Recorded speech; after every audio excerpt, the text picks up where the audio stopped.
My name is Robert Schlaberg. I'm an assistant professor in the Department of Pathology at the University of Utah and the medical director for HPV testing at ARUP Laboratories. Screening programs have reduced the incidence of cervical cancer by more than 50% over the past 3 decades. Cervical cancer screening in the United States relies on 2 methods: cervical cytology, also known as Papa Nicolau or Pap test, and testing for human papillomavirus or HPV. The Pap test is used to visualize cells from the uterine cervix under the microscope to look for signs of precancer or cancer. High-risk HPV types cause virtually all cases of cervical cancer. However, more than 90% of HPV infections are cleared by the body without intervention and don't lead to cancer. Detection of HPV therefore indicates an increased risk for development of cervical cancer and does not mean a woman has cancer or will develop cancer. The same cervical cytology sample can be used to perform the Pap and the HPV test.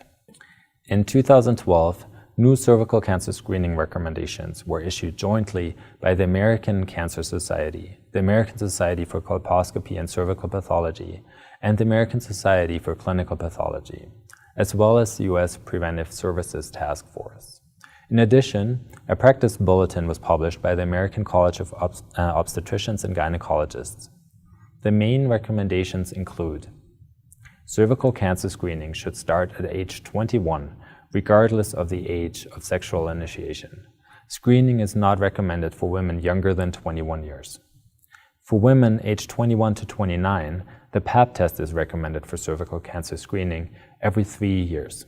HPV testing is not recommended for screening in this age group. For women aged 30 to 65, co-testing with the Pap and HPV test is recommended every 5 years. Alternatively, the Pap test alone can be used for screening every 3 years. The same recommendations apply to women who have received the HPV vaccine.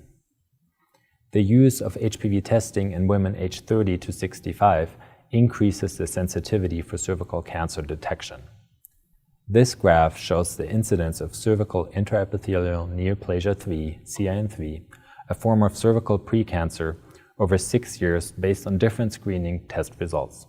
The blue line shows the incidence of CIN3 after negative Pap, and the green line shows the incidence given negative Pap and negative HPV tests.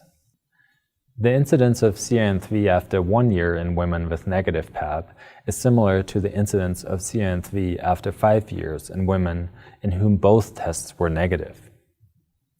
The higher sensitivity of HPV testing, therefore, allows for extended screening intervals. Longer screening intervals reduce detection and treatment of lesions that will not develop into cancer, which can cause psychological stress, complications in later pregnancies, and unnecessary costs. Appropriate follow-up testing in women with positive Pap tests or normal Pap but positive HPV test is addressed in detail in the recommendations.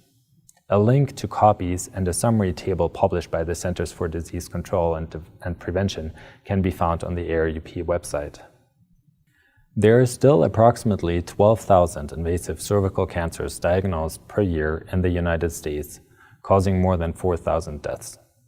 Approximately half of these cancers occur in women who were never screened. Current screening algorithms are sensitive, and their broad application may help further reduce the morbidity and mortality from cervical cancer.